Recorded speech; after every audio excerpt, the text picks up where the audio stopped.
I learned a really interesting fact the other day. What is it? If you have a bar of metal in the vacuum of space and snap it in two, you can rejoin it just by touching them back together. Yeah, because I think it's because the particles on the edge that have just been snapped haven't like fused away. They're just in that state, right?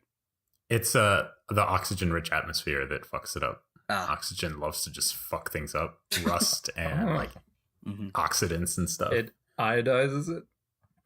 Oxidizes it. Oxidizes it. Iodize. Isn't that mind blowing? Could Yeah. you imagine just like, oh, I broke my metal. I'm just gonna put it back together. Don't have to.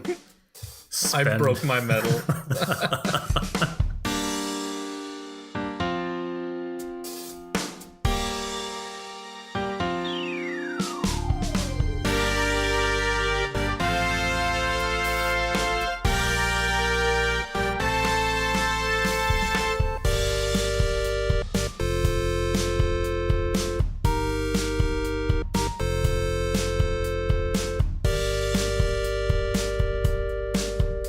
Hey, everybody, and welcome to episode 15 of Rather Be Playing, the podcast where we talk about how we'd rather be playing games than Crying into our Guinness.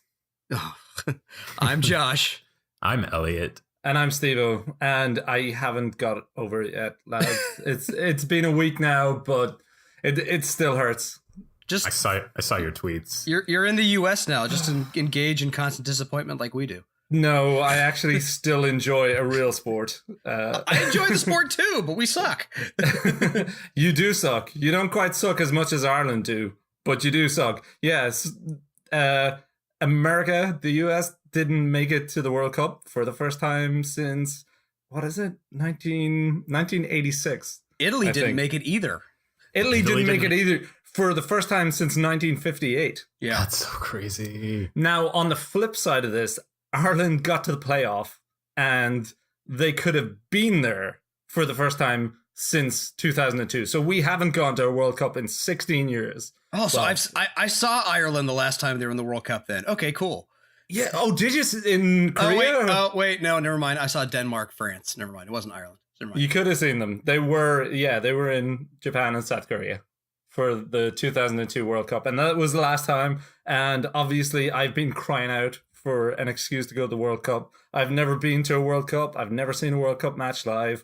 And I was hoping and praying to a God that I don't believe in for Ireland to make it there.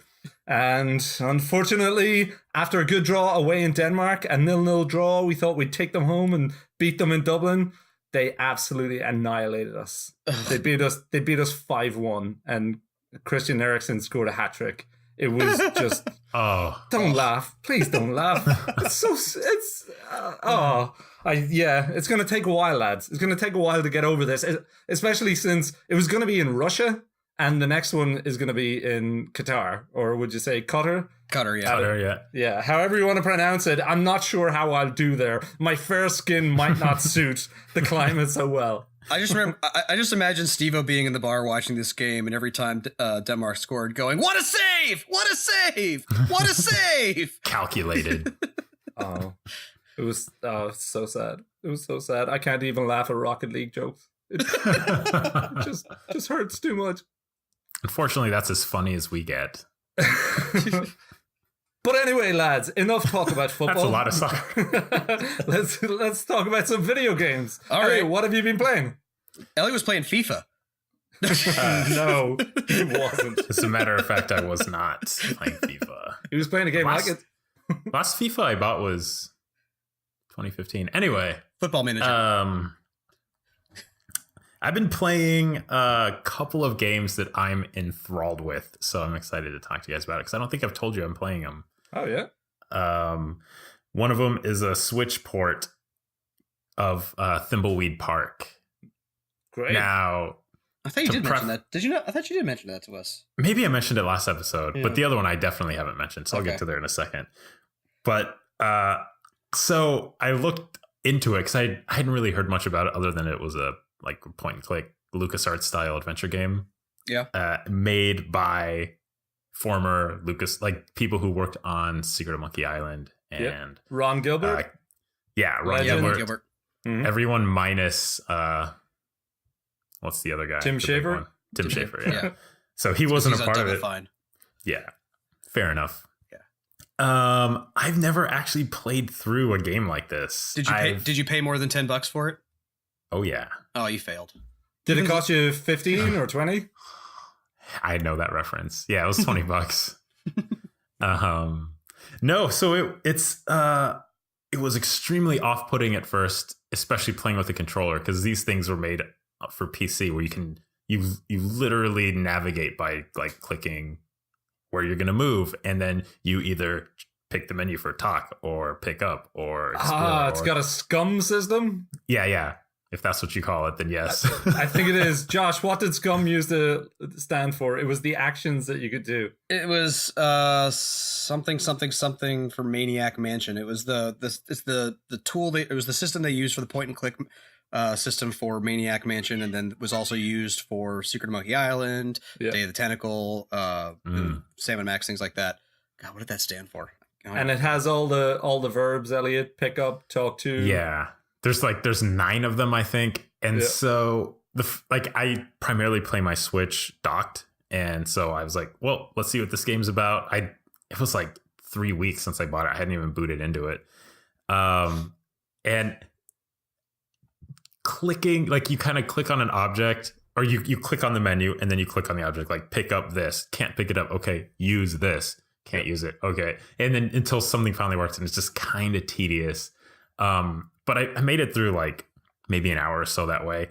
And then one time I was laying in bed, I said, maybe I'll play it here. And I tapped the screen, and it's also touchscreen compatible, which is the best way to play games like this. Yeah. You literally just tap your way across. It's faster than a mouse, especially when the screen's like 6 inches or whatever the Switch is. And then I played like 4 more hours over the weekend. So after that first hour, I didn't pick it up for like 2 weeks again. And then now I'm just like flying through it. And have you been making steady progress? Yep. Steady progress, working my way through it. Absolutely loving the story. So it's like, the atmosphere is so it calls on Twin Peaks, if either of you guys have seen that. Yeah. It's kind of like a mix between like the Twin Peaks, like weird murder mystery atmosphere. Obviously, it's hilarious as well. Like it's got loads of jokes, just like Monkey Island and all those other games. So it doesn't take itself too seriously. There's lots of like breaking the fourth wall. Yeah. So it's a mix between like Twin Peaks and X-Files in a, like if you put them together on Monkey Island. And it's fucking entertaining all the way through. Interesting. And I wanted to mention this also because Eric and Tess are friends of the show from the Same Team Yell podcast, do a Twin Peaks podcast called Same Peaks. Yeah. And Tess doesn't really play video games. Eric loves video games, but is kind of like relegated to the Switch because he's a new dad and busy, and that's where you find your time. Toilet games. Toilet games, if you reference episode 11, maybe 12. Anyway. Elliot, don't ever try to go back in time. We've talked about this. You're right. A previous episode. But I just thought this would be perfect for them to, like, it'd be a perfect window for Tess to get into video games because it's totally like the Twin Peaks that she loves and the video games that Eric loves. So you guys, if you're looking for a new game to play, or Eric, if you're trying to get Tess into games, Thimbleweed Park is like the perfect marriage of the two things you guys love most. So it sounds kind of awesome. It's one that I was thinking about picking up on the Switch, and it's so good on Switch. Yeah, just the fact that it's funny makes me want to pick it up most of all. And remembering the good old days of Monkey Island and point and click adventures. Oh, and Day of the Tentacle as well. I loved. I still need to finish Day of the Tentacle. It's one I haven't really. I feel like I feel like there's a lot of like winks to previous series like that I'm not getting because I haven't played them. Like I never, like my PC gaming is very, very early, and then it stops pretty much when Nintendo came out, and then I haven't played PC since then until like the last couple of years. I think the Monkey Island series, at the very least, 1, 2, and 3 are like required playing for point and click games. I've got to do it now. Like, this is getting me into it. So like, and when you're talking about the control scheme to begin with, it reminded me of back when so I played Monkey Island 1, 2, and 3, and 3 is my favorite. It is just absolutely hilarious. I laughed my ass off the entire time playing that game. And all of those are like point and click. And then when I first played Escape from Monkey Island, which is the fourth one, I ended up getting it on PS2 because it was just I think it was the easiest way for me to play it at the time. Was it tank controls? Yes, it was tank controls. It drove me absolutely up the wall for a while. I mean, I finally got the hang of it, but it's so annoying when you're trying to find like a certain thing and you're like, I need to like maneuver Guybrush to the right spot. And it was, I mean, I finally got used to it, but the first like 30 minutes to an hour were just me fighting with the game. And I mean, Escape from Monkey Island was decent. It had some low points, I think, but for the most part, it was still a pretty decent game. Oh, and by the way, script creation utility for Maniac Mansion. Script creation utility. Okay, good to know. Good to know.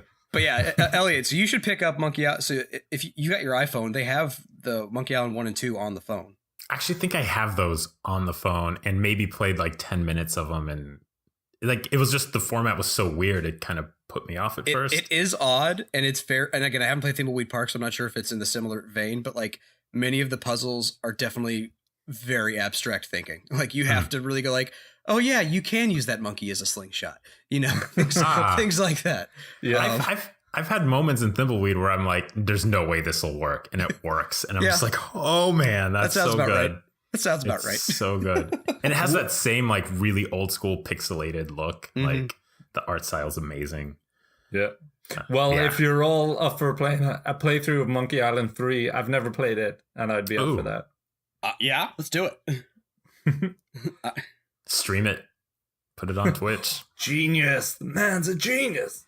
We'll have to get some kind of like in-room feed so you can see us like all cracking up. I think I have the discs somewhere. I just don't know where. Are they floppy disks? No, they're CD. How old is this? Two of them. Oh, 2 CDs. God, I can't. They're somewhere in this mess behind me. But oh man. So yeah, it's an absolute joy. I love it. On Switch is amazing. I was really worried about the point and click, but taking it portable is absolutely the way to go. Yeah, it sounds like it. Yeah. You said you had another one? I had another one that I'm not as far in. Thimbleweed kind of took it over. So my wife was out of town last weekend. So I've just you bought one of those hentai games. I'll load it. How did you know that's where I was going, Josh? You know me too well. She's a 1,000-year-old dragon, I swear. So after reading Blood, Sweat, and Pixels, one of the stories that just kind of I thought was impressed me the most, besides Stardew Valley, which is awesome. But I thought that's what you were about to say. I was going to say, play that game, damn it. No. Have it. I went and it came on sale, and I bought Pillars of Eternity. Oh, okay. Which is PC? Yeah. Steam? Yeah. Oh, yeah, because they have Definitive coming out on console like around now or so. I do not understand how anybody's going to play that on console. I would not enjoy it, I don't think. If Divinity Original Sin worked. No, it's different. It's different. It's turn-based, but it's not turn-based. It's real time with pause. Yeah. Meaning everything happens. You could pause the action at any time to reissue commands, but it's not like, okay, it's your turn. Now it's your turn. Now it's your turn. It's not like that. So more like my favorite Knights of the Old Republic. Kind of, yes. Yeah, but I guess but with a party of like 6. Whoa, 6? Yeah, Knights of the Old Republic was 3, and I feel like that was enough to keep track of to set up what moves they would be doing next, who they would be attacking, what skills they would be using. 6 people? Yeah, I wouldn't enjoy that. Yeah. Yeah. But how's it going, Elliot? I've only got the one guy right now so far and made it to the first town, so I'm not that far, but and much like Thimbleweed Park, I haven't played any of the genre before. I've never played these like old Infinity Engine style RPGs. So yeah, it's very old school. Is it isometric? It's isometric. Yeah, it looks like Baldur's Gate 2. Yep. It's which I also haven't played. I've only seen, but it's Yeah. gorgeous. It's absolutely like it's a beautiful game.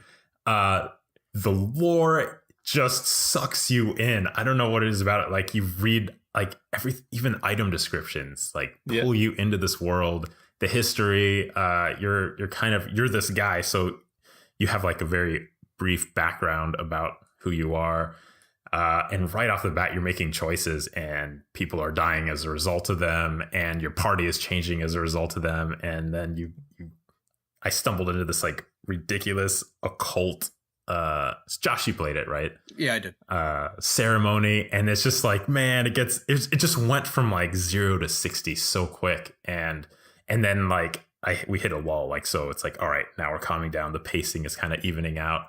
And that's where I found my stopping point. I haven't picked it up again since then, but that's how I spent my Saturday afternoon. I was just like slowly learning it. And a lot of these games have such a huge learning curve because there's so much that you can do and you have to worry about. But I'm just kind of taking it like little pieces. And I'm kind of waiting for the moment where I'm just like, fuck this is too much. Or I wait too long to play and I'm like, I've totally forgotten about this and I don't want to. That's where I am. Have you not finished it? Oh, no. So I played, I got it relatively soon after it came out. I'm pretty sure there was like a sale actually that came, or at least like a discount somewhere that I picked it up at. Mm-hmm. And so I've tried playing Baldur's Gate and Baldur's Gate 2. And I mean, I could see like story wise and character wise and lore and all that. Like it's amazing, but like I just can't really get into the old like D&D style gameplay. I mean, within the game, because like for instance, it's so weird to me, especially in Baldur's Gate 1, because that's like second edition rules. It's like really old school where like, you know, you've got things like you can cast your magic and now you have one fight and then you got to rest again. One fight, then you got to rest again because you got to recharge like your magic and stuff. So that's why a lot of people play like archers, you know, because then you just pick people off from a distance. But like, I know a lot of people really enjoy them, and Baldur's Gate 2 is many people's favorite game. And it's just one of those series where I'm just like, I get why people like it. It's just I'm not competent enough or patient enough to deal with it. I've tried enjoying. I've probably out of the old Infinity Engine games, I've probably played the most with Planescape Torment, but that's mostly because you could talk your way out of everything. Yeah. You can get through a lot of that game with like wisdom checks and intelligence checks and things like that, rather than, I mean, I think there's some fights here and there, but for the most part, you can talk your way through shit. Yeah, Planescape Torment is heralded as one of the best ever made as well, isn't it? And Baldur's Gate. Yeah, I don't think I've ever played any of them then, Josh, that you would describe as old school CRPG, Dungeons and Dragons style. Yeah, so there's the Baldur's Gate series, Icewind Dale, I think Temple of Elemental Evil's one kind of like that. Planescape, I think those are the main ones when people talk about those Infinity Engine games. Other than that, I played Neverwinter Nights, which has a okay story, but the nice thing about it is you really only have a party of 2 at any given time, so it's a little less maintenance you have to deal with. But anyway, moving on to Pillars of Eternity. I like at least that they have their own varied version of D&D rules. It's not D&D rules, it's close to it, but they've kind of made their own tweaks. For instance, like you have spells that are per combat, you know, not like per rest or things like that. So there's a lot less out of combat maintenance you have to do to get your party up and running again. So I probably played like, I don't know, 20, 25 hours of the game. I made a decent amount of progress. And how modern is Pillars of Eternity? Like, does it have voice acting? Yes. Does it have other kinds of modern day game perks that people would be more used to, or is it really old school? I mean, it's pretty old school as far as how the gameplay works. I mean, you make your character. Your character has a class. You build your character's attributes as you level up. If you're a mage, you learn spells. If you're a warrior, you know, you up your strength, get better weapons, and your weapons are like steel sword +1. You know, You're not looking at, you're not going to be out there dealing 9999 damage. You know, you're like, oh sweet, I hit him for 30. Oh thank God. You know. But when I think of the most tactical RPG games that I played, I think of like much more modern and Western things. So Dragon Age Origins, and like, is that totally different? Is that much more action based? Is that more? So it's similar in this. I mean, it's similar style to Dragon Age because Dragon Age was also real time with pause. Yep. Which you run around, and then when you want to change how you're doing combat, you pause the game, adjust everybody's actions, and they go back to auto attacking or doing auto whatever you queued up. Mm-hmm. Dragon Age, I think, I can't remember. I mean, as far as like mages go, people have MP. Whereas in like these old school games like this, you don't have MP, you have charges. You know, I can cast this spell 3 times per battle, and that's it. You know, or I can cast a spell one time a day, and that's it. There's no consuming mana and then having more shots at something. Yeah, it's just basically you enter a fight with what you have, and good luck. Wow, that is very different. Yeah. I'm not sure I would have the patience for it personally.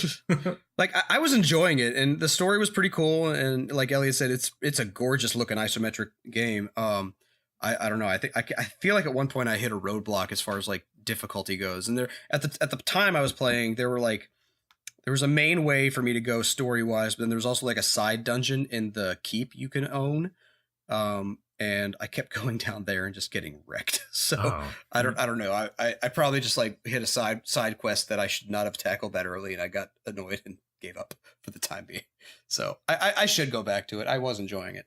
Well, I'm not gonna let you discourage me, Josh. I am loving it. All right. No, I guess I enjoyed it when I played. I just got frustrated at one point. So I'm like I'm in the point right now where I'm loving everything I'm encountering. I want to learn more about it. I just want to absorb it. I want to like get my head wrapped totally around it and just play the fuck out of it. While that's happening, Elliot, keep the momentum going. Yeah, it's all you can do. I can't stop. If I stop, otherwise I'm fucked.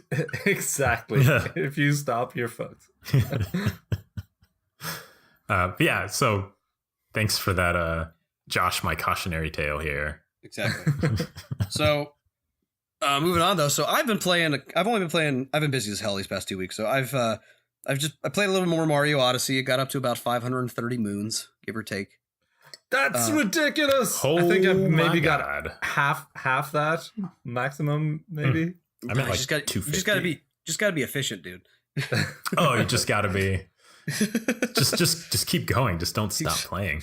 Exactly. But I also picked up Skyrim for Switch because I really enjoyed Skyrim on PC. I played the hell out of it, and I've wanted a portable Elder Scrolls game for as long as I can remember. So like I would still kill for a Morrowind that's on a portable device because that's still my favorite Elder Scrolls game. But Skyrim on the Switch actually works really, really well. It looks great. I mean, if you're going to compare it to like a PC version with mods and everything, yes, it looks like shit compared to that. But it's the special edition. It's got all the DLC, all the extra stuff. There's extra link. Hang on. Does it have horse armor?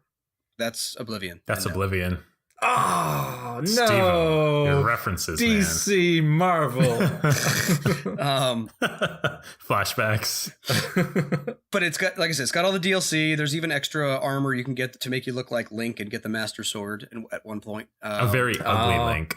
Yeah, it's the Breath of the Wild Link. Nintendo love a good cash in. They were on the ball there. The face, the guy's. Have you seen the picture of like the one online? It looks like Link as like a 65-year-old alcoholic. Divorced. I don't doubt it. You can do some really crazy stuff with the face creation. Yeah. But this time I'm playing through as a mage character because I always play as like a stealthy archer, thief, assassin type dude. And I was like, well, I'll give magic a try. And I know magic's kind of odd in this game, but it's going okay so far. The one thing I want to say that I really enjoy, and this is a minor detail, but considering I normally play as a thief, and I still lockpick here and there just because you have lock stuff that you come across. Lockpicking on the Switch version is easy as hell, and it's awesome. So the way it works is like, you guys played Fallout, right? Yep. So it's the same system of Fallout where you have to put the lockpick at a certain angle and then turn the bolt.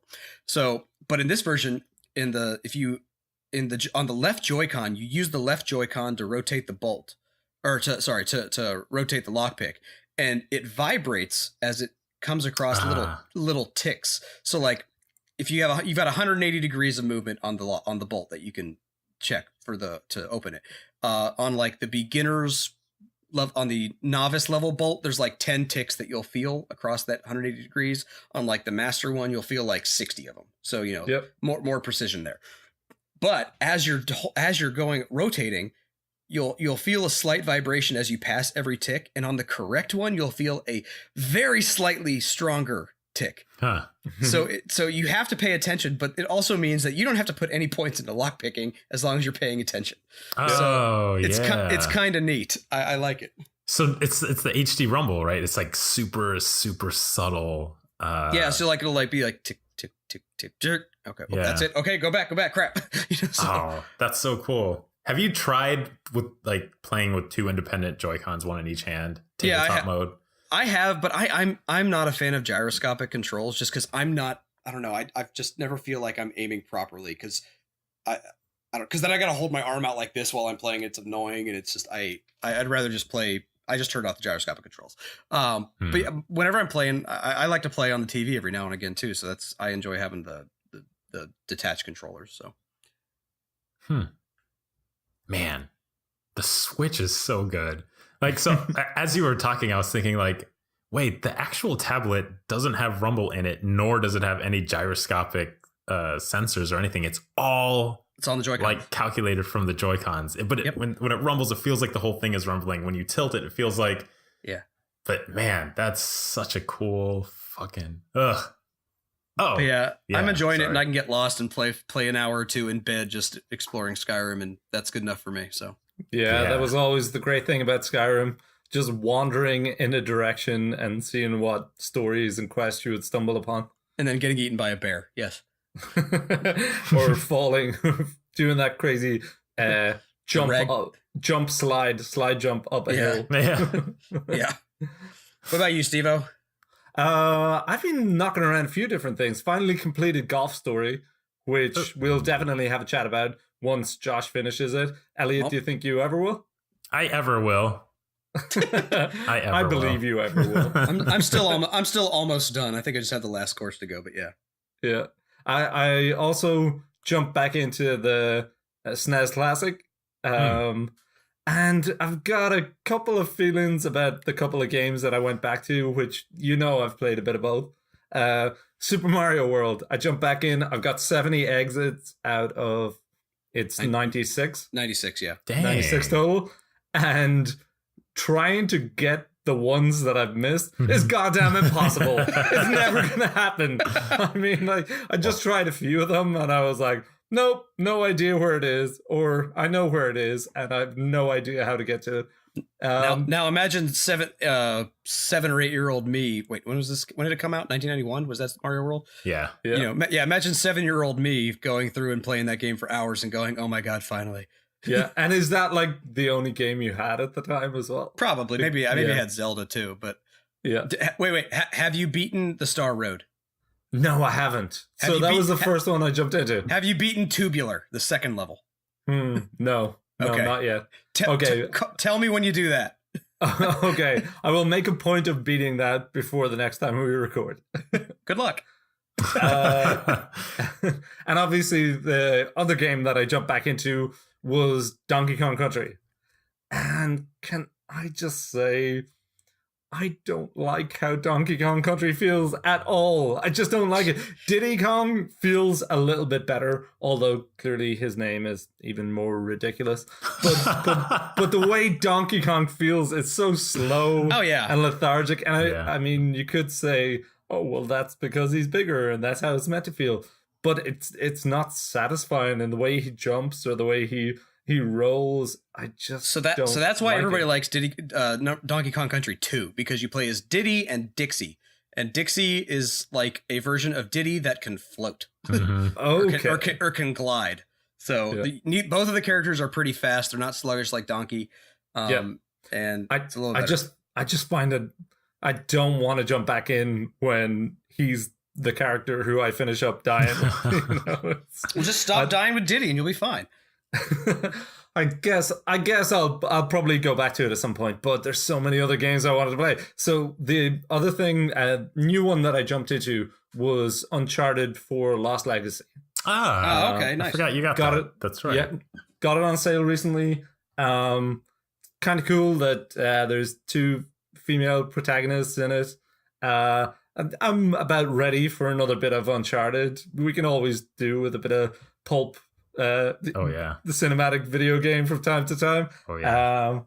But again, I don't like the stealth in it. I don't particularly like the shooting in it. Is it still the same style pretty much? I don't like that I have to sit around marking people before I go into an encounter. You can basically mark people like you would do in Metal Gear Solid 5 or I don't know, where did that even start?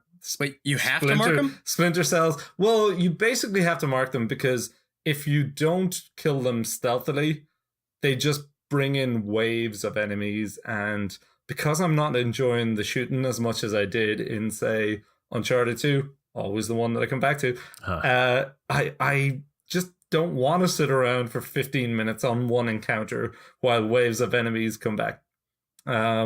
So I'm finding it just a tiny bit annoying. I would like to play it for the sake of the story, which does seem interesting, and again, it's fun playing an Uncharted game as someone not Nathan Drake. But I basically went to the first. So I'm currently on an open world map, and it gives you the option to go climb a tower and be able to open up the rest of the map or mark certain things on the map. I assume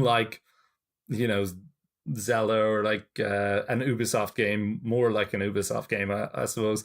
But I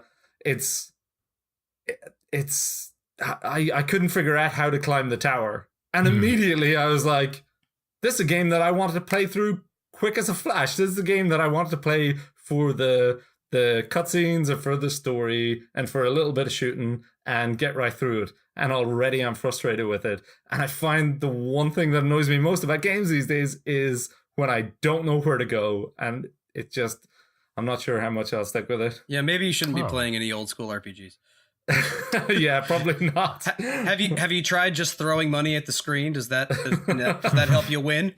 Oh, we'll get to that. The only other one that I was still playing around with a little bit was Nier Automata, which again, I guess we'll come back to. Josh, I'm playing through Ending C, and I think I'm getting pretty far in it because obviously most of the encounters that you're going to have.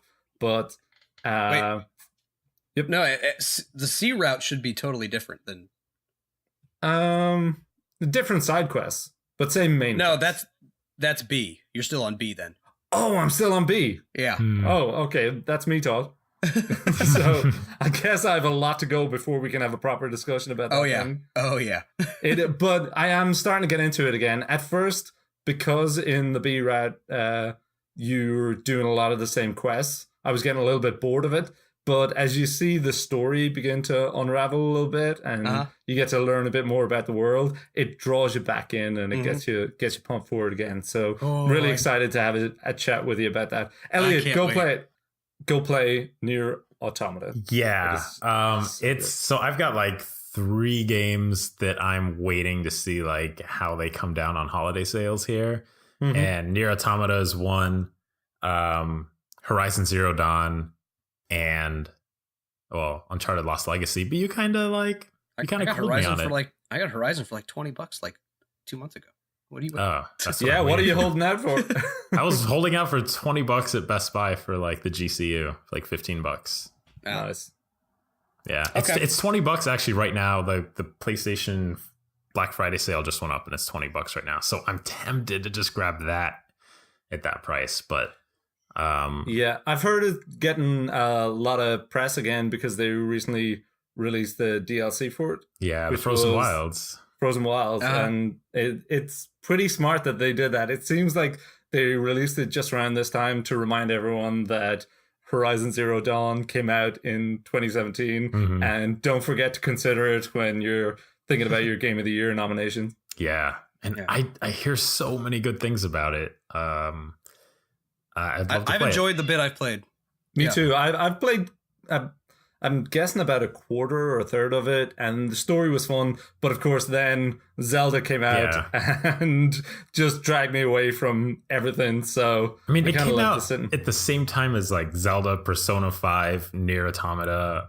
It was like 5 amazing games, and that was the one that I didn't have time for. Like I didn't have room for. I was just playing Zelda. So, I'm looking out for it. I'm gonna get it on PC, even though Square Enix doesn't deserve a PC sale for not supporting the game. Not a single patch since it's been released, but there's fan patches that fix it up.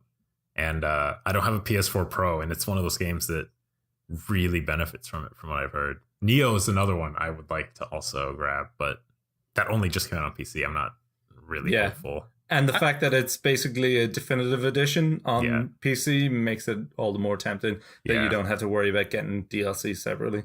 Yeah, exactly. And speaking of getting DLC separately, what is the hot topic in the games industry right now? What's everybody talking about? Loot boxes, loot crates. I was going to lead in with how much better Battlefront 2 is than Battlefront 1, because instead of selling DLC, they have loot crates in it. So for those who don't know, basically, Battlefront 2 is, again, the sequel to the original Star Wars Battlefront, and the big outcry that's come up is that progression in multiplayer, like how you learn, new, I guess, skills and things like that, is tied to random loot boxes. And the loot boxes also contain stuff like cosmetic items. So if you play as one character primarily and you finally get a loot box, you may get a skill, but it's for a character you don't use, or it might be a cosmetic for a character that you don't use.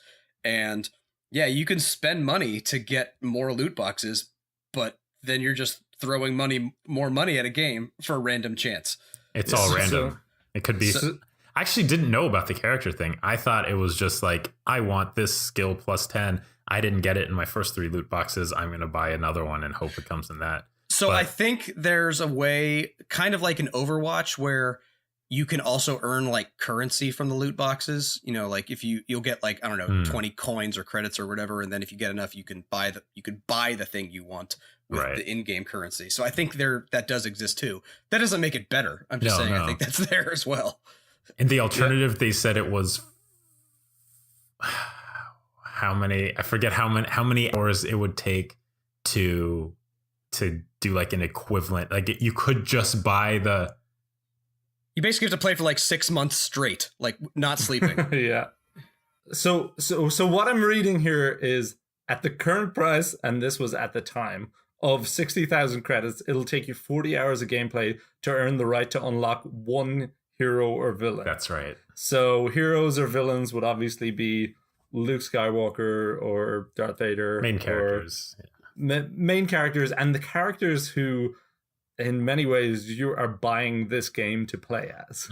Lots of people, this was the thing that they enjoyed most about the first Battlefront. We keep saying the first Battlefront, the first multiplayer Battlefront. It was that you could play as heroes or villains, and you could basically tear it up as Luke Skywalker in certain modes, multiplayer modes. As you said, that's what people were buying it for. You wanted to like I think it was like like the hero mode where like one person on the team was randomly a hero and you could just play and have fun that way. But now it's either locked behind 40 hours of gameplay or several $100s worth of credits. And so that's kind of the outcry, is most people don't want to spend 40 hours just to get this hero. A lot of people are just going to buy the hero right up front, skip all that waiting, and just dominate everyone. So you're basically paying to be better than everyone. You're paying to accelerate your character's growth. And it's just being seen as a very greedy, like the game is clearly designed and geared around these loot boxes, and they're encouraging people to spend thousands and thousands of dollars to buy them. And even if you get one, you're not guaranteed to getting what you want to get. They're loot boxes. So the way you could potentially be throwing money at a thing and getting duplicates. Yes. And in which case you're getting a tiny little fraction back of the credits that you've purchased in the first place. It's crazy, and it's mobile games taken to the nth degree. Well, there's like two separate ways about this. Or there's two other types or examples of games that are like this, but I understand why they are the way they are, and I don't care as much about the way they do it. So on the mobile side, you've got these things called gacha games, or short for gachapon, which is basically like, you ever go to like the mall and they have those little 25-cent machines where you put a quarter in, you turn the knob, and you get a little bubble, a random bubble with a bubble with a toy in it. Yeah, like those things. So that would be like if I say there was like a selection of collect all 10 of something in there. I put a quarter in, I get one. Oh, okay, cool. That's a new one. I put another quarter in. Crap, I got a duplicate. And you keep putting quarters and quarters in, hoping to get the one you want. Right. And so, like, for instance, I've been playing a gacha game for about a year now. Final Fantasy Brave Exvius. It's free to play. You every day or so, sometimes they'll have free things, but you can summon a new character for your team. And you can use in-game currency. You can, like I said, sometimes they have promotions where they're free. Sometimes you'll have a summon ticket you can use to summon a new character. But it's entirely random what you get. You put it in. I mean, they might have like boosted rates for certain characters for a week or something, but it's still up to RNG. And so you just I've got like a collection of like 250 characters, tons of which are duplicates. I have a team that I use and it does just fine. But that's over a long period of time that I've collected team that I want to use. Have you? But that's literally that point of that game. Like, it's not hiding what it is. Yeah. It's not like Battlefront where you're like, yeah, Star Wars game, that's a shooter. I want to play this, and there's a single player campaign, and then go online and shoot my friends. And no, yeah, but do you feel like games are hiding this stuff at all? Do you think games have been hiding this stuff? Like, let's talk about in terms of westernized games that have had loot boxes or microtransactions, I guess. And microtransactions are slightly different because in many ways you're purchasing an exact thing. Or we talk about microtransactions as covering both loot crates and individual purchases. Mm-hmm. Like the first example of this that I can remember was Farmville. That people were playing on Facebook, and you had to send out invites to other people on Facebook to try and get them in the game in order to speed up how quick your crops grew, or you could pay to have your crops grow quicker. But you're talking about a game that's I think Farmville was largely single player, wasn't it? I mean, it was just your own farm. Yeah. Right? But I mean, the point is like, yeah, you're just speeding things up. You can still play the game. It's just you put it down for a bit and go do something else. So I'm not defending it because it's bullshit the way that a lot of games do this. Like even Final Fantasy Brave Exvius has a stamina bar where everything you do costs stamina, and then you got to wait for the bar to recharge in order to do more shit. But that's fine for me because I play it for like 20 minutes a day and that's it. Throw it, wait till tomorrow. But yeah, it caters to people that do have like an addiction to that sort of thing. Not necessarily gambling so much as, kids who don't have impulse control and have access to a credit card, things like that. You've heard stories of people like, oh my God, my son spent $3,000 on a game. What the fuck? You do, mostly around mobile games. So mostly around things like Farmville. Well, I guess maybe not so much Farmville, but maybe Candy Crush and Clash of Clans and things like that. And that kind of thing. And in many ways, but Josh, what you were saying then was that you feel like they don't hide that they're about purchasing stuff. I mean, maybe at the outset when they first came around, it wasn't, it's not necessarily, at the time it was kind of new-ish. You're not, it's not really, they're not hiding it. They weren't hiding it then so much as it was a new concept that people weren't necessarily familiar with. And, people reacted, negatively to it, but others were like, okay, yeah, I've got $1. Sure. Why not? But sure. But what I'm thinking is like for the kid who downloads those games, they probably think, oh, this is a good game. I've heard of this. Even for the people that I see sitting on the metro playing these games, they probably think for Candy Crush, oh, I like how when I connect this, these disappear. I feel like I'm doing something, satisfying. I'm good at this game. But I feel in many ways maybe they don't realize that really this game is built to lure you in and make you pay dollars. Well, no, so that's sure exactly it's a feedback loop. So I suggest you watch the South Park episode on microtransactions because it's actually really good about this. They sit there and they actually go into like the little feedback loop you get, you can either wait, but if you're sitting there like going, oh my God, I got to wait 8 hours. I'm bored. I've got to wait 8 hours for this thing to recharge, or I could just pay $1 now and play now and I won't be bored. Then you spend the money, you do the thing you want, you get the satisfaction of doing it. Then you get to the bored state again. Then you're like, okay, well, I could just speed it up again. It's just this loop, a feedback loop of, satisfying your impulse, your instant gratification versus just waiting to delayed gratification. Right? I think that's sort of what Stevo's saying in that, like, yeah. you I know that it's that loop. You know that it's that loop. Elliot knows that it's that loop. But the person who downloads it, a kid or somebody who's never played a game before but enjoys this thing in the same way as maybe they enjoyed Sudoku, and now they play Candy Crush and it like hits the same buzz that they want. Yeah. Maybe they don't see it the way we do. Well, I know, but I mean, some of this just comes down to parents knowing about the things their kids are playing. It's like having a parent that's like, Grand Theft Auto, that sounds great for Timmy, things like that. It's a different thing. It's like, if whenever I have a kid, there's no goddamn way I'm putting a credit card on his phone. His or her phone. Yeah. I mean, there's parenting, but there's also like adults with addictive personalities. Like this is effectively gambling, and you're taking advantage of people and their money. And it's, how is this even allowed? How is this not? Gambling's allowed. How is this not rated adults only for gambling? Yeah, I think more than anything, it's because they're pretending this isn't gambling. Yeah, and in America, in particular, they're pretending. So the difference I agree that it's gambling, but I think from a legal perspective or something, in the sense that, again, I'm not a lawyer, but the sense is that like with a loot box, you're paying something and you're always getting something. Yeah, you're definitely. It may not be the thing you want, but you're getting something. Yeah. You're not losing money because you're exchanging money for a good, whether a digital good, whether you want it or not. Yeah, that's the loophole that they use, and that's how they get around actually being gambling. Yeah. But so the way it works is you get the loot, like you get loot boxes no matter what, and you pay for the key to unlock them. Right. And so it's like you've already got it. That's how it works in Battlefront as well. Yeah. That's also how it works in Battlegrounds too. And Rocket League. Battlegrounds does it.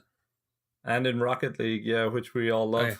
Yeah. But none of us ever buys keys, do we? But the difference is, I bought one just out of curiosity. I was like, I wonder what's in this thing. But then I was like, oh, okay, it's just a decal. Okay, screw it, I'm done. So the difference is Rocket League, you don't gain progress, you don't get better than anyone. Yes. It's strictly cosmetic, and you do pay $20 for the game, and they still have this gambling method to make even more money. But they constantly offer free content. They constantly update their game. It's been going on for like more than 2 years now. So yeah, the first time I can ever remember people paying for loot boxes and stuff in games was Farmville, then Clash of Clans, Candy Crush, and then the first time it appeared on PC and console games, as far as I remember, was Team Fortress 2. Do any of you remember that at the time and remember playing it? I remember Team Fortress 2. I played very little of it, but you get hats, right? Yeah. And I never really played Team Fortress 2, so I don't. I mean, I know about it, and I've probably logged a total of 2 hours in it. So yeah. But do you remember the amazing idle thumbs where they got a couple of emails from a guy who was known as the Hat Baron? No. And he broke down exactly how you could play a load of Team Fortress and collect all these hats and sell them at a markup for real cash. It was the most amazing thing ever. Oh, yeah. You should absolutely go find that episode of Idle Thumbs and listen to it. It is just amazing. That's basically the whole Steam marketplace is like when they had those Gamescom crates in PUBG. people were selling a blue T-shirt or whatever, or the yellow Bruce Lee pants for like $200 to people. Gosh. It's nuts. Yeah. Well, what's the first game that you've actually played that there were microtransactions in, or that there were loot boxes in particular? Like the first one I remember playing was, I think, probably Mass Effect 3. Oh, I didn't know that had them. Holy Do you not shit. remember? So I think we played it with, I think me and you played a little bit of it, didn't we, Elliot? Multiplayer? Did you have it at the time? Or maybe it was me and Mike. I've never played it, so... Yeah, because I remember at the time that I was so psyched for playing Mass Effect 3 because it was the ending to the trilogy. It was the most amazing story. And then you basically had to play the multiplayer in order to get like your what was the term that they had for it? Like your battle ready status to do the final mission. No. Yes. If you it like multiplied whatever your ranking was, and you had to play multiplayer in order to make sure that you would get a good ending. And I didn't realize this at the time. So I played a bit of the multiplayer with Mike. I remember there being loot boxes. I remember being really frustrated that you couldn't get good characters, that you couldn't get good guns. And I remember not wanting to buy anything, so I never did. And then I got bored of it because you were playing the same maps and you were doing the same thing and nothing ever changed. And I didn't level up quick enough. I didn't have fun characters to play in it. And I basically just left it for a few months. And then when I went to finish Mass Effect 3, I didn't get an ending that I was looking for. And I was so gutted. I felt so completely burned by this system, which looking back on now, I see that they did this so that you would buy the credits. So that you would buy the credits to open more boxes. So I remember the backlash about the Mass Effect 3 ending being shitty. Was that the good ending after playing multiplayer? Was that one still shitty? Or are they talking about... Because they went back and they rewrote it, right? They still... No, people still didn't like the best ending. Even the best ending. I didn't hear anything about the best ending being locked behind multiplayer. I think it factored into it. I'm almost certain. But I remember just being so burned that when I looked back on it, when I reloaded my save before finishing it, I looked at it, and that multiplier had completely dropped because I hadn't played it in a few months, and I was just raging. Oh my God. Wow. Yeah. How... And that's EA as well, isn't it? EA, exactly. This was the amazing thing. So today, in order to do a bit of research for chatting about loot boxes, and because Battlefront 2 was an EA produced game, I installed Origin, EA Origin on PC. It's basically the EA equivalent of Steam. I installed it just to see what games I had in there to refresh my memory of which ones had loot boxes. Mass Effect 3, FIFA 14, and... Do you remember Battlefield 3? Battlefield 3 didn't have loot boxes, but what it did have was you could pay for packs to unlock guns and equipment. Instead of actually playing the game to unlock them. And I remember one of the things, Elliot, that when me and you and Mike were playing Battlefield 3, one of the things that I found most frustrating about Battlefield 3 was how slow it was to give you new guns and give you new scopes and give you new perks. And it was because they wanted you to pay money to unlock them. It's so funny in retrospect. I can't believe I didn't see it at the time. I didn't know it was going on for that long. Like, that's almost exactly what's up with Star Wars, except Star Wars is now random. Yep. And I guess it's a big enough IP that it's pissed enough people off because everyone was going to buy it. Yeah, that's it. Because it's so much more like mass market because it's Star Wars. Yeah. Everyone would play it potentially. I just thought that they had finally gone too far. Like, I thought that was the situation. Like, it's like, no, like we've obviously had loot boxes for a while. We've had like pay to win like single player games before, but and so I thought they just went too far.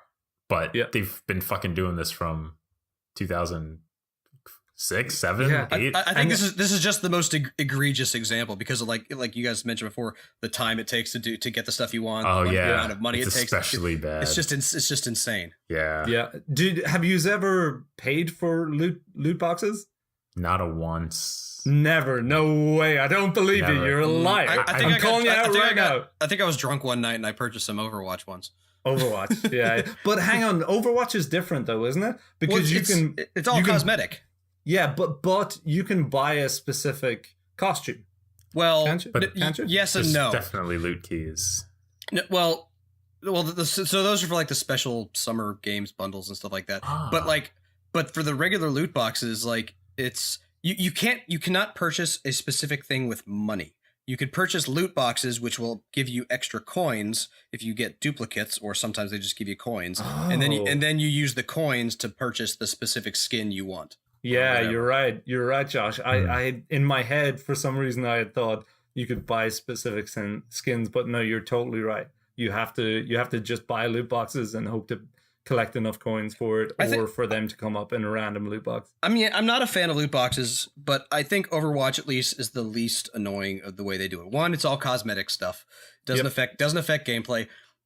Two, while it's not raining loot boxes on you, you still get them relatively regularly when it's one per level. It's still you still have to play a lot. You do when you're our level. You do when you're low level. So what I've heard is if you're a pro, if you play it regularly, then once you get up to higher ranks, it takes longer and longer and longer to get a single loot box. Oh. So yeah, they basically make it impossible once you get to a certain level to get that article that you want. If you're a pro, I'm pretty sure you're playing a lot enough that the time difference is probably about the same, in the sense that you're there. No, I mean in the sense that I'm playing Overwatch maybe like, let's just say an hour a day. They're playing Overwatch 8 hours a day.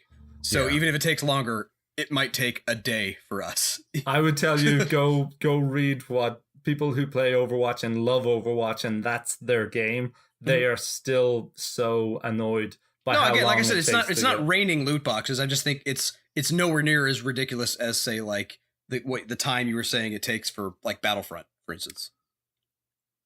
I guess we've no way of measuring those two things. But again, it's all cosmetic, so that's why I'm less annoyed with it, because it doesn't affect the game. It's just, do I want my character to be prettier? Yeah, it's same with Rocket League there too. I'm not as annoyed with it. The most annoying thing about Rocket League's loot boxes is getting spammed on the chat, like trade, and then you get spammed PSN invites. And wait, you guys have chat turned on? What's wrong with you? We're very sociable people, Josh. Speaking of chat, it's so much less toxic on the Switch so far. At least the first couple of. Anyway, you were going to say something. I feel like I'm changing the subject. Well, I was going to say the only one that I've ever actually spent real money on was FIFA 14. Oh, yeah. Player Ultimate Team, yeah. So FIFA 14, I bought it for $40. It was Yay. cheaper on the PC than it was on the PS whatever at that time. PS4, was the PS4 out in September 2014? I think it came out like November 2014. Okay. So then it was cheaper than the PS3. So I figured I'll pick it up, and then I got really into Ultimate Team. It was like the winning credits and purchasing players on the auction and trying to build up your team, even trying to have a half decent team was so satisfying at first. But then I was thinking to myself, oh, I haven't got anything. It's taking me ages to get credits. And it's like, I only paid $40 for this. So I could just spend $20 on credits. And that would be basically the same as having paid it full price on another platform. That's how it starts, Stevo. That's your slippery slope. How it starts. It is absolutely how it starts. And of course, maybe I got like one silver player or one like decent gold player, but still I didn't have a Neymar, or I didn't have a Ronaldo, or I didn't have a Messi. And basically it was just, you still are at the mercy of a random roll. Yeah. And chances are you're not going to get that player. But when you try and play someone online, they're going to have someone like that. They're going to pass it to that player, and they're going to run rings around you. So FIFA 14 was both my introduction to FIFA Ultimate Team, my only time ever spending money on real transactions, and also me learning how bad I am at online soccer games, and me giving up online soccer games for good, and all of those things for good. Actually, I haven't bought a FIFA since then, although I always preferred Pro Evolution Soccer for playing locally against friends and stuff. But I didn't realize Ultimate Team was random. I thought it was like you buy the best players that played in the Premier League that week, or like their own national leagues.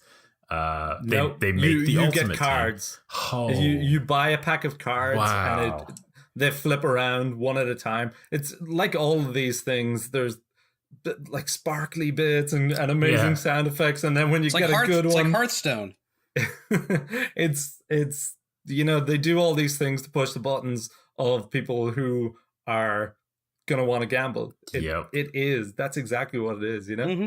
Man, yeah, it's like a slot machine. You get three cherries, and all of a sudden the screen lights up and everything starts flashing, and then you hear the tinkle of the quarters falling down or whatever. So it's that feedback. So, I think we all feel like Rocket League is possibly an acceptable version of this. Yeah, it's the most benign.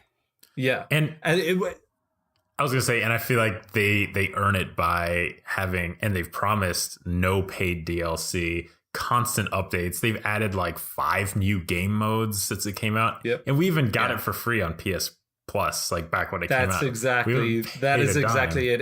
It's not a full price game. Even if you buy it like download, you can get it for $20. Yeah, and it's all optional. It's all cosmetic, and it helps their bottom line so they can keep supporting it and keeping the servers up, which are very expensive. And now they're going to do like cross console friends lists. Like they keep adding to it. So I feel like it supports them. I haven't bought any, and I'm not about to say I'm going to support them, because I've paid for 3 different versions of the game now, and I bought you guys one of them. So I've done my part. For us on the Switch. Yeah, because now I gotta figure out what game I want Elliot to play. And Overwatch, of course, as you say, Josh, it's all cosmetic. Yeah. So I can understand people thinking that's acceptable. But the other way of looking at it is, it's a full price game. It's $60. It's not cheap. Yeah. But again, you still do unlock shit. I mean, it's so I know there's a time thing where, like, if you wanted to play Overwatch and just rely on playing the game in order to unlock everything, you'd be there forever. So I mean, I get that it can be obnoxious, but they do have like. I can't imagine. I mean, I'm sure there are some people out there that are like, I have to have every skin. Yeah. I can't imagine that's the majority of people, though. But because of the way the loot boxes work, I myself have been able to purchase with the in-game currency at least like 2 or 3 things that I specifically wanted and didn't want to worry about RNG. So, I mean, I think there's at least a secondary method where it's less of a dick move on Blizzard's part. Again, I don't like loot boxes, but at the very least, that version doesn't make me want to just jump off a cliff and take Blizzard with me.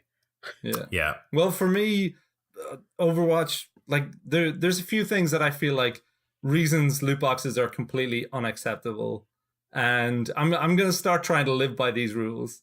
And the first one will be, a game can't have loot boxes in it for me if it's a $60 game. If it's a full price game and it's got loot boxes, I'm not going to buy it anymore. Yeah. I've decided that. What if it's online? Server maintenance, multiplayer. Server maintenance. I don't know. It's hard to say. It would have to be. Yeah. I think when you get an online game like that, you're building it around loot boxes. I would rather play a single player game than multiplayer. So it's kind of easy for me to say, no, I'm not going to do it. Full price game, no loot boxes. Actually, are there any single player games with loot boxes in the same way? The ones that they were talking about was Shadow of War. Oh, God, yes. Yep. Oh, right. That's disgusting. Okay. Yep. That's right. And it is actually stuff that you can gain in the game. So that's the other one actually that I was going to say was stuff that you can purchase, but you would otherwise just rank up in it, like Battlefield, where you would unlock this gun definitely if you played this many matches, where you would unlock this scope definitely if you played this many matches, but they allow you to buy it. If they are telling you give me money and you don't have to play my game. Yeah. Then Yes. I'm not buying that game anymore. That you're saying to me, you don't want me to buy your game, or you don't want me to play your game. You want me to pay you more money. Then that's going to be one of the rules as well. Yeah. I miss stuff like, I remember when I first played Uncharted, the first Uncharted on PS3. Yep. One of the things you could do to unlock other things, again, it was all single player stuff, not multiplayer.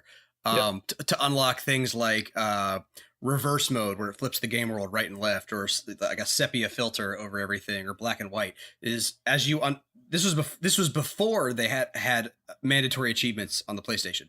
So they eventually patched the achievements in. But before that, they had in-game achievements for doing all those things. Wow. And when you'd complete an achievement, you'd get like some points. And after enough points, you could unlock this stuff in game. So I like doing things like that, where it's like, okay, you want me to continue playing the game that I'm already enjoying to unlock this thing. I totally agree. That was how Wolfenstein worked as well. It was like, do this many things in order to unlock these perks. I love that. They're giving me a reason to use it. That's giving me more things to do afterwards. That is the satisfaction. I mean, yours is a little different because you're talking about perks and stuff. This was entirely stuff like big head mode or fat Nathan Drake mode and stuff like that. The little thing, it used to be like cheat codes, but now it's, I mean, even if it's not cheat codes, at least I need to be able to have the ability to unlock everything by just playing the game, not necessarily. But that's flipping. But that is flipping one of the things. If you can pay to do something that you could potentially unlock with hours and hours and hours. Within reason is my point. Okay, fair enough. Yeah. If you say, okay, I've got a 20-hour game here, and if you 100% the game, then you can unlock stuff. Or if you maybe we put in some like I said, like an Uncharted, they have stuff like, kill 10 enemies with 3 enemies at a time, 3 times with a grenade. Do stuff like that. Okay, cool. That's fine. But if it's just a matter of if it's a time-based achievement or if it's a money-based achievement, then fuck off. Yeah. And the other big one, and the other one that like everyone's going nuts about on Battlefront 2 is like when a game gives you an unfair competitive advantage by paying for something. Yeah. That is another one. If I ever hear about that, if I ever read that in a review for a game, that's it. I'm never ever buying it.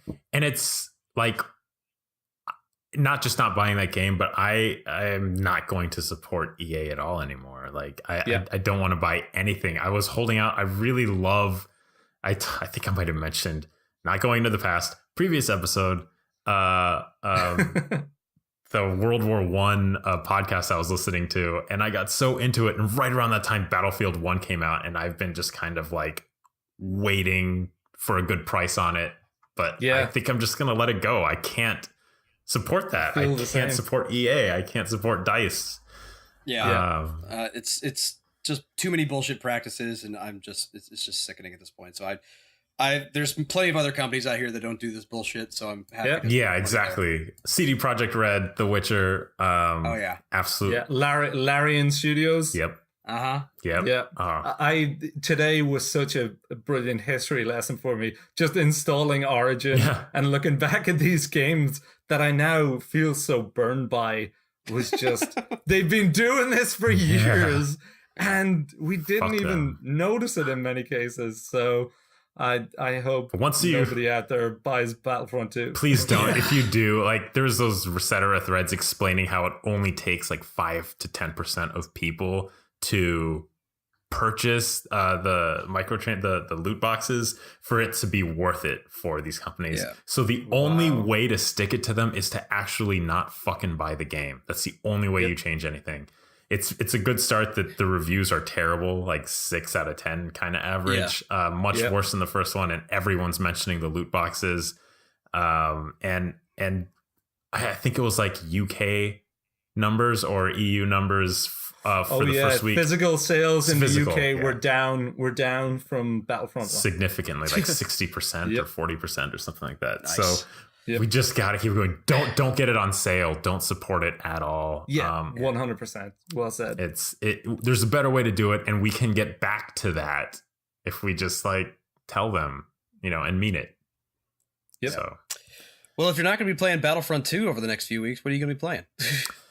I'm going to be playing the hell out of, I'm going to my parents over the weekend for Thanksgiving, which this is airing right after Thanksgiving. So hopefully I just got done finishing Thimbleweed Park. I'm obviously not taking my PC, so I probably haven't played Pillars of Eternity in about a week. So hopefully I haven't already forgotten everything and I'm still willing to play. How about you guys? Well, Rocket League Switch. We got it all. We're going to play it like fucking crazy.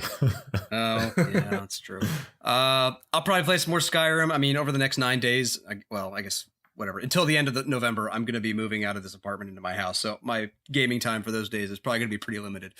But when I do get free time, probably play some Skyrim, finish up Golf Story. When I finally move into the house, I'm plugging in my stupid PS3 and I'm going to start playing Metal Gear Solid Rising. Yeah, get it on Steam, man. It's going to be $5. No, I already own it. I'm not buying it again.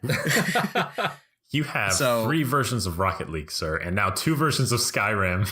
That doesn't make it okay to buy the same game a million times, Elliot. You've got a problem, man. We need to stage it. Intervention.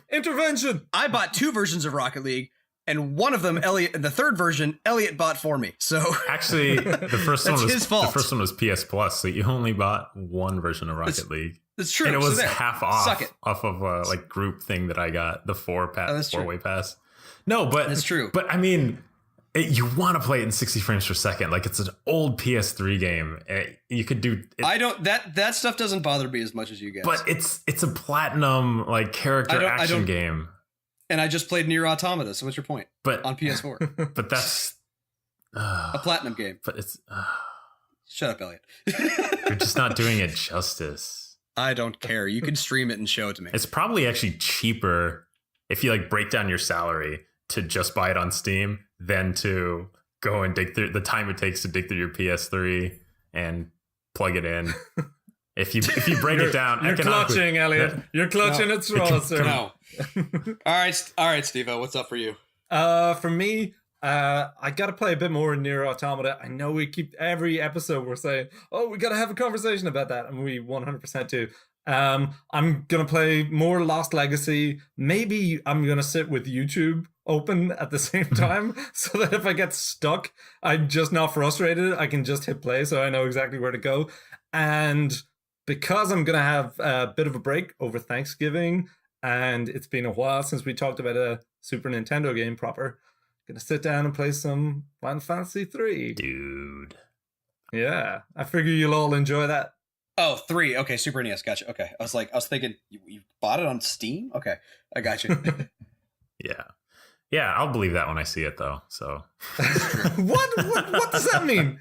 I played loads of Super Nintendo games when we first started the podcast. Yeah, I don't know. I feel like Final Fantasy VI, you're not like there's not as much signposting as other games you've probably been playing recently. I know, but I've got Josh on speed dial. The first half of the game has plenty of signposting. It's the second half I'm concerned about. Yeah. Awesome, guys. All right. I think we're probably ready to wrap it up. I have to have to go to bed soon because I'm getting up in like 6 hours to drive to DC. So, and I left my niece and nephew at a mall and I need to go get them. Go. All right. So in the meantime, you guys can find us at ratherbycast.com. You can follow us on Twitter at RBPcast. We also have our own Twitters at RBPJosh, at RBPStevo, at RBPElliot.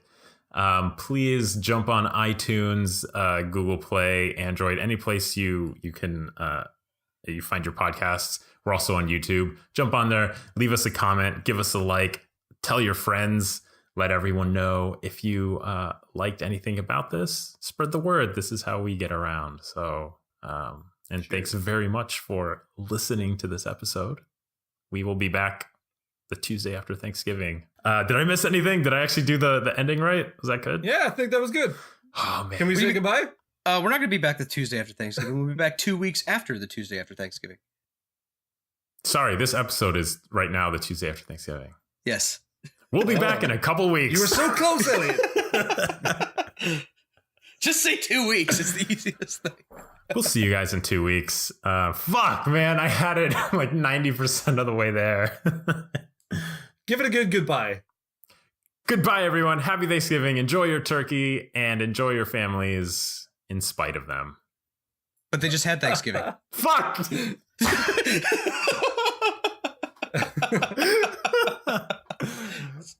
This is the cold open, right? Maybe it should be. Happy Thanksgiving, y'all. Welcome. Hope you had a good Thanksgiving. Hope you had a good Thanksgiving. Welcome back to the cold, harsh reality of real world work. Get back to all your missed emails that are flooding your inbox. All right, everybody. All right, guys. We'll see you in 2 weeks. We'll see you in 2 weeks. Thanks again. Season. Bye-bye.